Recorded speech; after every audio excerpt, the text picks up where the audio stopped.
ইসলাম শিক্ষা বইয়ের মধ্যে পর্যন্ত দুর্গার ছবি ঢুকাতে পারে? কি পরিমাণ অ্যালার্জি থাকলে, কি পরিমাণ বিদ্বেষ থাকলে, যতই ব্যাখ্যা দেখ, এগুলো প্রিন্টিং মিস্টেক, এগুলো মুদ্রণ প্রমাণ। আমরাও যেহেতু বয়ানের ময়দানে আসার আগেই লেখালেখির সাথে জড়িত এবং এই প্রিন্টের জগৎ, প্রকাশনার জগতের নারী নক্ষত্র সবই জানা আছে, তো কোনটা ইচ্ছাকৃত ভুল আর কোনটা অ্যাক্সিডেন্ট এটা বোঝার মতো যোগ্যতা আছে আলহামদুলিল্লাহ। আরে ধরলাম যে দুর্গার ছবি ঢুকিয়েছ, এটার ব্যাপারে বলবা এটা ইচ্ছাকৃত হয় নাই, অ্যাক্সিডেন্ট বশত হয়েছে, তো বইয়ের নামই যে রেখে দিলা ইসলাম ও নৈতিক শিক্ষা। আমরা যখন ছোট ছিলাম ওই সময় বইয়ের নাম এমন ছিল না, বইয়ের নাম ছিল ইসলাম শিক্ষা। স্কুলে কলেজে যারা পড়েছেন আমার কথার সাথে একমত কিনা? বইয়ের নাম কি ছিল? আরে নাম কি ছিল? ইসলাম শিক্ষা। কিন্তু এখন নাম কি হয়েছে? ইসলাম ও নৈতিক শিক্ষা। মানেটা কি? আল আতফু ইয়াক্তাজি তাগায়ুর, নামের মধ্যেই এই মেসেজ ঢুকিয়ে দিয়েছে। আর নৈতিকতার শিক্ষা আলাদা, ইসলাম ধর্মের শিক্ষা আলাদা। ইসলামের সবক শিখালেই অনৈতিকতা আসে না, বরং ইসলামও শেখাতে হয় আলাদাভাবে, নৈতিকতাও শেখাতে হয় আলাদাভাবে। এই যে ইসলামকে খাটো করা হলো ছোট ছোট বাচ্চাদের নজরের সামনে, তো এখন পরবর্তীতে এদের থেকে নাস্তিক তৈরি হবে না তো কি তৈরি হবে?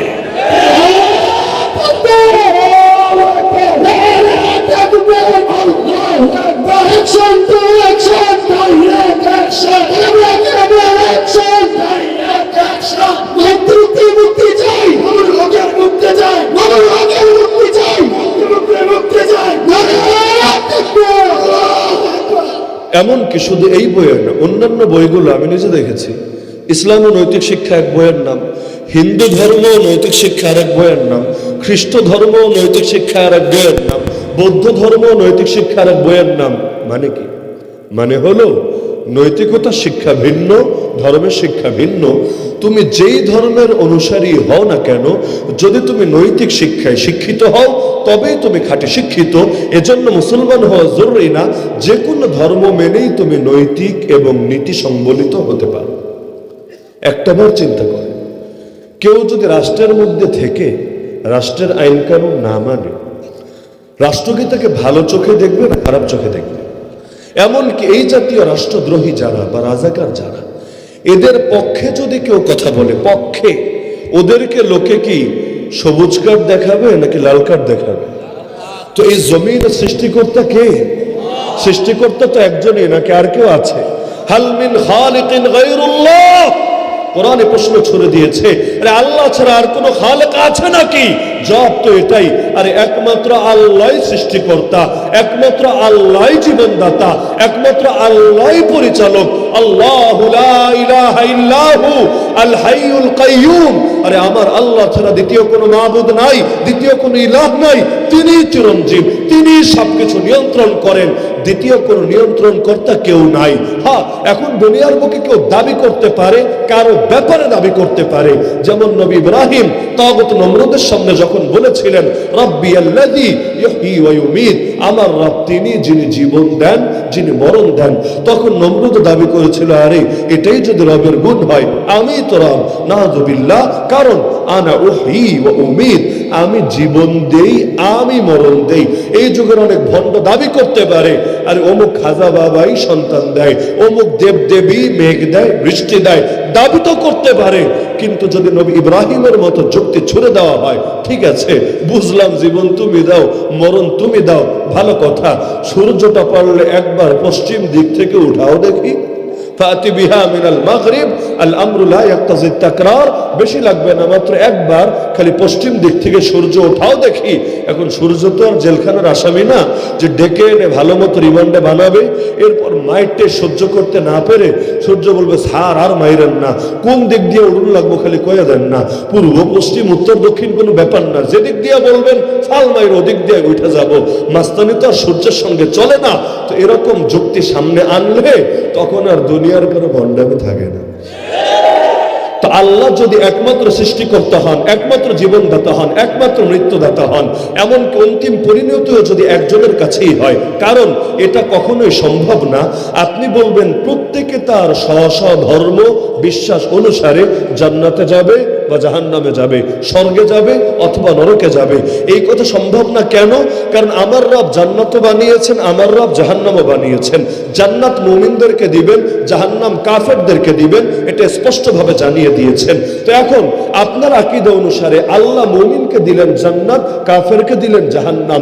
এখন আরেক ধর্মের বিবেচনায় আপনারা মুমিনরাই আরেক ধর্মের বিবেচনায় কাফের, আর আপনাদের কাফেররাই আরেক ধর্মের বিবেচনায় মুমিন।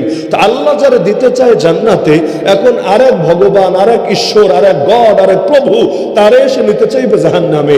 আবার আল্লাহ যারা দিতে চায় জাহান্নামে, আরেকজনে ছুঁইটা এসে বলবে আরে করে কে কেউ তো আমার লোক, ওরে তো দিতে হবে জান্নাতে।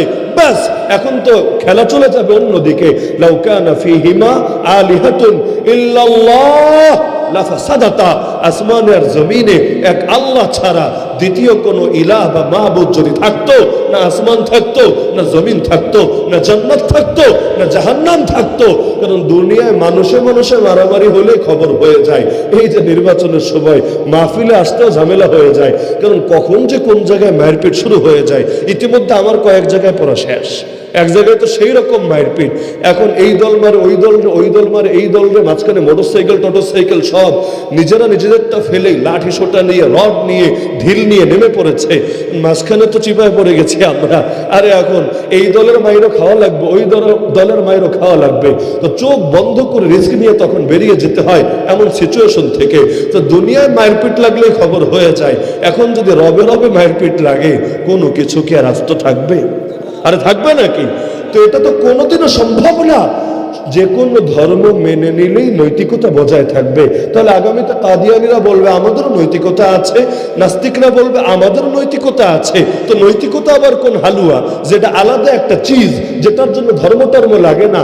ধর্ম হলো এক জায়গায় আর নৈতিকতা হলো আরেক জায়গায়। এই চিন্তাটাকেই তো কুফরি চিন্তা বলে। ইসলাম জুড়ে থাকে জীবনের পরতে পরতে, প্রতিটা সেক্টরে সেক্টরে, প্রতিটা শাখায় শাখায়। যা ইসলাম না সেটাই অনৈতিকতা, যা ইসলাম না সেটাই অসুন্দর, যা ইসলাম না সেটাই কুফর শিরিক, যা ইসলাম না সেটাই জাহেলিয়াত, যা ইসলাম না সেটাই অন্ধকার, যা ইসলাম না সেটাই জাহান্নামী কাজ। একমাত্র ইসলামই শান্তির পথ, একমাত্র ইসলামই মুক্তির পথ। শুধু নিজেরা মুসলমান বলেই দাবি করছি গায়ের জোরে, বিষয়টা এমন না। আরে পারলে পৃথিবীতে কোনো কাফের কিয়ামত পর্যন্ত টাইম কোনদিন পারলে প্রমাণ করে দেখাক যে আল্লাহর খেয়ে আল্লাহর পরে তার অস্তিত্বকে অস্বীকার করা, তার একত্বকে প্রত্যাখ্যান করা, এটা অনৈতিকতা না, এটা নেমখারামি না, এটা নাফরমানি না। আল্লাহর কসম কোনদিনও এটা প্রমাণ করতে পারবে না।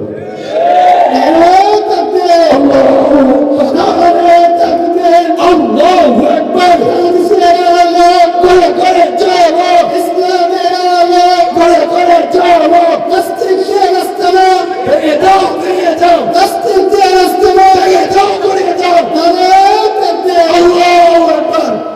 বাতিলদের স্বভাব হলো দলিলে না পড়লে, মুখে না পড়লে তখন হাত নিয়ে তেড়ে আসে। নবী ইব্রাহিমের সঙ্গে নমরুদ কি বিতর্কে পেরেছিল? পারে নাই, হেরেছে। বিতর্কের মূলনীতি কি জানেন? আমি যদি হারি তোমার গোলাম হব, তুমি হারলে আমার গোলাম হব। অর্থাৎ আমি তোমারটা মানবো, আমি হারলে তুমি আমারটা মানবা, তুমি হারলে। এটাই তো বিতর্কের মূল কথা। না হলে বিতর্ক একটা ভাওতাবাজি আর একটা ভণ্ডামি ছাড়া কিছু না। তো এখন বিতর্কের মূল কথা যদি এটাই হয়, যে কারণে দেখবেন কাদিয়ানীরা বিতর্ক করে না। পারলে ধরে আনেন একটাকে, দেখেন পারেন কিনা। হিজবুত তাওহীদ একটাকে ধরে আনেন, দেখেন পারেন কিনা। এমনকি বেদাতিরা আগে এক সময় বসতো যখন মিডিয়া ছিল না, এখন ওরাও বসতে চায় না। মিডিয়ার যুগ আসার আগে সুবিধা ছিল, রুমের মধ্যে হারবে, গোহারা হারবে, বাইরে এসে বলবে আরে আমরাই তো ছক্কা মেরে দিয়েছি, ওহাবিদেরকে খেলে দিয়েছি, খারেজিদেরকে হারিয়ে দিয়েছি। এখন যেহেতু মিডিয়ার ডকুমেন্ট নাই, কেউ প্রমাণও দেখাতে পারে না। এখন এই দলের কথা শুনলে মনে হয় ওরা জিতছে, ওই দলের কথা শুনলে মনে হয় ওরা জিতছে। পুরো রাজনীতিবিদদের মতো ব্যাপার স্যাপার, যার কথা শুনবেন তারই মনে হবে জয়ী পার্টি। তো এখন মিডিয়া যুগ আসার কারণে বেদাতিরাও বসতে রাজি হয় না, কারণ জানে বিতর্কে যদি ওরা হারে তাহলে তখন অন্যদেরটা কবুল করা ছাড়া দ্বিতীয় কোনো পথ খোলা থাকবে না। এমনকি কবুল যদি নাও করে মানুষের সামনে মাথা উঁচু করে কথা বলতে পারবে না। কিন্তু নমরুদ হারার পর কি কবুল করেছিল নাকি উল্টো নবীকে ধরে আগুনে ছুঁড়ে ফেলেছিল? এমনকি প্রতিটা নবীর ইতিহাস পড়েলেই বাস্তবতাই পাবেন, যখন কথায় পারে নাই তখন উল্টো তারা শাস্তির পথ বেছে নিয়েছে। এই যুগেই দেখেন না ইসলামের বিরুদ্ধে এত দোষ, এত প্রোপাগান্ডা, এত সমালোচনা, কিন্তু দুনিয়াতে মুসলমান যখন দলিল দিয়ে তাদেরকে হারায় ফেলে তখন ইসলামকে কবুল করে এমন না। কারণ বাস্তবতা এটাই, ইসলামের চাইতে সুন্দর কোনো কিছু হতে পারে না। ইসলাম কি হুজুররা বানিয়েছেন? আল্লাহ দিয়েছেন। ইসলাম দিয়েছেন কে? আর বাকি যত দিন, ধর্ম, মতবাদ, মতদর্শ সেগুলো বানিয়েছে কে? মানুষ। কোথায় মানুষ আর কোথায় আল্লাহ?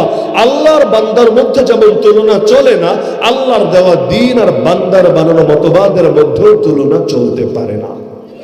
তো রাজনৈতিক বলেন, অর্থনৈতিক বলেন, বিচার আচারের ক্ষেত্রে বলেন, সভ্যতা সংস্কৃতির ক্ষেত্রে বলেন, যেই সেক্টরের কথাই বলবেন, আল্লাহর দেওয়া দিন বেশি সুন্দর হবে নাকি মানুষের বানানো মতবাদ বেশি সুন্দর হবে? কারণ কোথায় আল্লাহর ইলম, কোথায় বান্দার ইলম, কোথায় আল্লাহর দূরদর্শিতা, কোথায় বান্দার অল্প দৃষ্টি?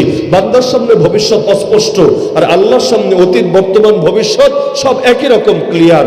বাংলাদেশে 52 বছরে সংবিধান চেঞ্জ হলো 16-17 বার, অথচ 1500 বছরে কোরআন চেঞ্জ হয়েছে 2 বার 4 বার তো হয়েছে নাকি একবারও হয় নাই? এই যে হয় নাই তাই বলে পুরনো হয়েছে, সেকেলে হয়েছে? এমন একটা সমস্যা দেখানো যাবে যার সমাধান দিতে কোরআন অক্ষম হয়ে যাবে? মা ফাররাতনা ফিল কিতাবি মিন শাই তিবয়ানাল লিকুল্লি শাই। বরং বাস্তবতা যুগ যত বেশি সামনে আগাচ্ছে, ইসলামের মুজিজা, কোরআনের মুজিজা জাতির সামনে তত বেশি স্পষ্ট হচ্ছে।